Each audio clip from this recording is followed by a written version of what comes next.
Good afternoon, everyone. I'm not going to waste any time. First of all, it's a fabulous auditorium, and also there are wonderful luminaries right here.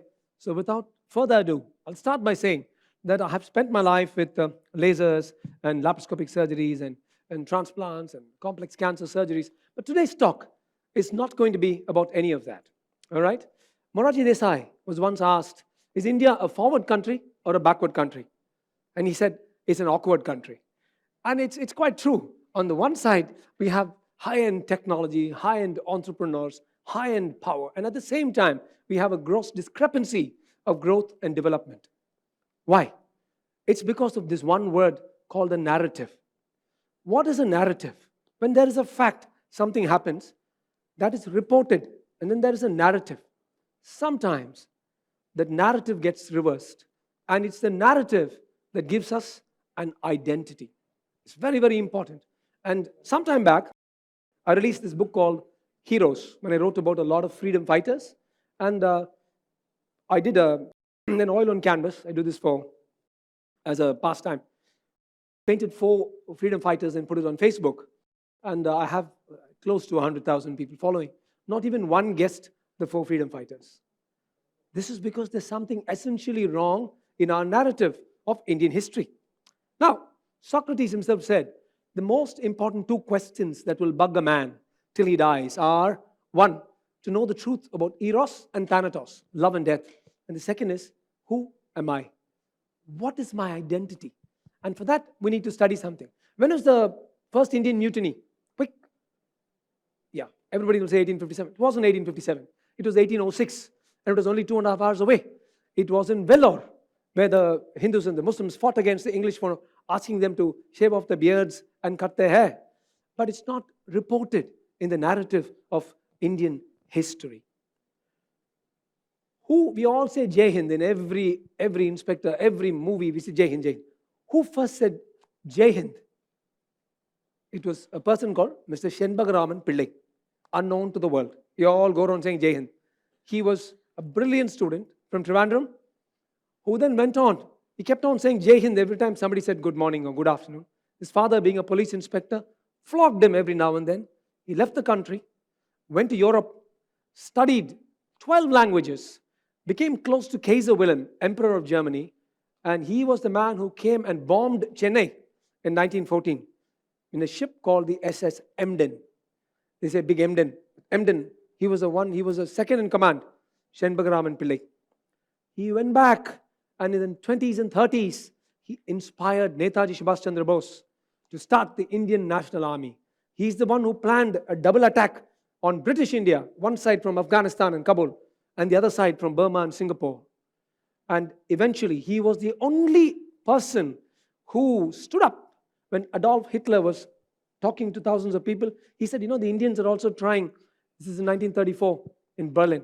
The Indians are also trying, but they're an inferior race. I don't think they'll get independence. This man stood up and said, I know 12 languages. I'm an engineer. I've bombed. I've gone on ships. I've done this. How can you call me inferior?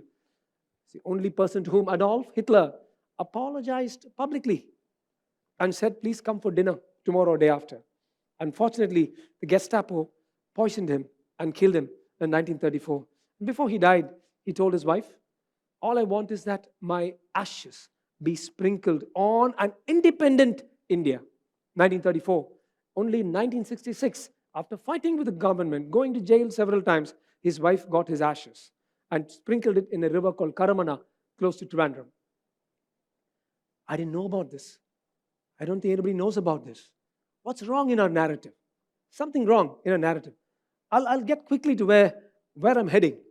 So this is Jai Hind, Shenbagaraman Pillai. Zero mention about him in the Indian books. Who's the first man to say Inqilab Zindabad? It was a poet called Hazrat Mohani in the Punjab, who opposed Gandhi and said the revolution should come up. And it was Bhagat Singh and Batukeshwar Dutt who read these poems and then went and bombed in Parliament, a place I was in 4 or 5 days ago. I saw the pillars onto which Bhagat Singh and Batukeshwar Dutt threw their bombs. And they shouted Inqilab Zindabad, and the world knew about it. But Hazrat Mohani was a Muslim poet, a poet saint, who coined it as a man who refused to go to Pakistan at the time of partition, who stayed back in India and died in India. no mention about him. What's wrong with our narrative? Vande Mataram. We all say Vande Mataram. What's the story of Vande Mataram? This is at that time ICS, IAS officer called Bankim Chandra Chattopadhyaya was being carried on his palanquin. And on the way, he interrupted a cricket match. Colonel Griffin was playing cricket. The white man gets up, brings this guy out and said, "You blackie," and he hammers him. And the first Indian civil servant to file a case against a white man and said, "He publicly hit me." And this case went on for months and months and months, watched by thousands of people near Calcutta, near Berhampur. And finally, he won the case. And what is his final thing he asked? He said, "I want him to apologize in public." And amidst the thunderous applause of Indians, this colonel apologized to Bankim Chandra Chattopadhyaya. But Bankim Chandra heard that the colonel was planning to kill him in the next few days. So he went away and hid in the Raja of Lalgola's bungalow. There he saw a Kali temple with Kali surrounded by skulls. And that is why he wrote Sukalam, Suchalam, Madaram, Bande Mataram. And that is the story of Bande Mataram. This is almost a national song. This is written in our constitution. Where's the narrative gone? We don't know about it. Something is wrong somewhere. Oh, it's all good for us to do big surgeries or start entrepreneurs. But who are we? What is my identity? And why is it important? Because we have been unwittingly part of a large social engineering experiment. It's part of the post-independence. Joseph Goebbels in Nazi Germany drilled this concept of anti-Semitism into Germans. This was drilled into us. You are secular, you are social, you're just one big mass of sheep. The white man is better than you.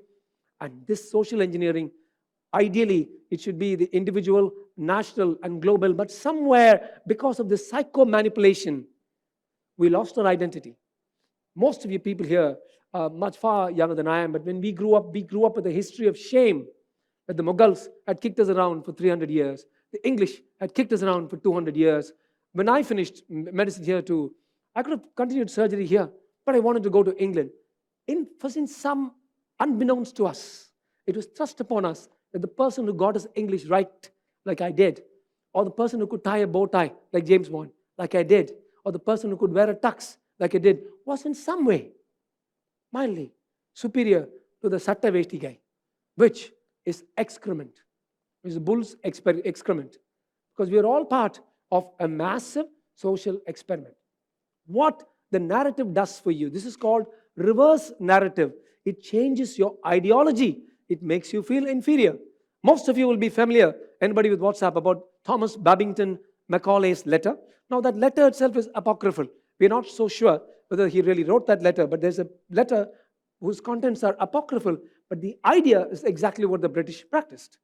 Repeatedly quoted by William Dalrymple in every one of his books, a Scotsman who says that the British sought to break the spirit of India. They sought to break our national pride. They sought to make us feel in some way inferior, that we wear the stuff that they used to wear, we talk the language that they used to speak, and we jump up and down if somebody speaks something a little wrongly in English, because we've got this narrative in our heads. And for us to grow out of that, to have a sense of pride, not only do we need the entrepreneurs, the innovators, the startups, the surgeons, but the baseline, the fundamental brain thinking that Socrates wrote about. Oh, we are Indian. This is our heritage. That will change a lot of things. Now, come to another big problem about the post-Nehruvian historians, what they've done. How many of you know Velu Nachiyar? Velu Nachiyar was a queen who could speak 6 languages. She could do the boomerang, the bow, the sword, the stick. Amazing fighter. She fought the English and ruled out of Sivagangai for 10 years from 1772 to 1781-82. She joined up with Hyder Ali, spoke Shairi with him and took over. Beat the hell out of the English, right? But you go to Wikipedia, you will find Velu Nachiyar, also known as the South Indian Queen of Jhansi. Rani of Jhansi, Manikarnika. Wonderful lady. 1857, died in 1858. Ruled for a little more than 42 days. This lady ruled for 10 to 11 years. And this lady ruled 80 years before the Rani of Jhansi. What's wrong with the narrative? As I've written in my story, in my book, I've written there, Rani of Jhansi should be called North Indian Velu Nachiyar. I'll say this on TED Talk, I'll say it on Bed Talk, I will say everywhere. Because this is the truth. If you alter the narrative, what you get is the truth. And with the truth will set you free. The truth will give you strength about who you really are. And that will fire you to do better, to be the best version. One of the Upanishads says, be the best version of yourself. If I had known now, what I know now, if I had known then, I'm telling you 100%, I would not have gone to England or America and France and Germany. Yeah, maybe I wouldn't have known how to tie a bow tie. Maybe I would have slipped a few hands and butts here and there. Never mind. I would have had a much stronger sense of national pride. And it's important that we correct that narrative so that the next generation not only grows thinking, we are techies, we're this and that, but then the next generation actually gets that. Talk about Rajaraja Cholan. Everybody knows Rajaraja Cholan because of Ponniyin Selvan. Because Trisha is standing there looking edibly gorgeous, or because that Ravi guy also is looking good, etc. But Ponniyin Selvan, you all know, this India should trumpet it out from the ramparts to the world. We should be shouting, whilst the Mughals were chopping each other's heads, brothers' heads, parents' heads, mothers' heads, matricide, fratricide, patricide, every form of icide, for regicide, homicide. The only person known at the time of his coronation to say, you know what, I've fought so long, but this guy is actually the right king. And to give the crown to him, documented in Indian history, only one king, Rajaraja Cholan. 974 AD. He did it in 974 AD, 400 years before the Battle of Panipat. And he crowned the other person, and in 985, when the other person died, he took over and then ruled from 985 to 1014. That is why he's my favorite. Not because he won battles. Every king wins battles, loses battles. But that spirit, if we include that in our history books, how wonderful it would be. When I was studying, out of 250 pages, 150 pages where India is the football being kicked by the Mughals. 80, 90 pages, but English kicking us around. One paragraph on Cholas. One paragraph on Cholas. They ruled us for 1200 years. The Mughals, 300 years, 1526, Battle of Panipat. 1857, the Indian Mutiny gone. Why should 300 pages, 300 years get 200 pages, and 1200 years get one paragraph? Historical narrative, psychomanipulation. In the post-Nehruvian, there's a deeper fundamental answer to this, that there is actually minority appeasement. I don't want to stir hatred. I'm just saying, tell me the truth. I don't want you to tell me Rajaraja Cholan ruled for 1,000 years. All right. Now I'll tell you one more importance of historical narrative. You all know about Dara Shikoh. Dara Shikoh was one of the greatest Mughals. He was Aurangzeb's brother. Aurangzeb blinded him and said to everybody, this guy is a Hindu lover. Dara Shikoh was the first person to translate the Upanishads into Persian. When there is problem, when there is righteous people are getting attacked, I will come, says Sri Krishna. That went to Persian. From Persian, it went by a great guy called Duperron to French. A great guy called Hamilton, after whom Hamilton, Canada is named, he translated into German. And Max Miller translated see the historical narrative into English. And John Steinbeck and Pearl S. Buck both read this.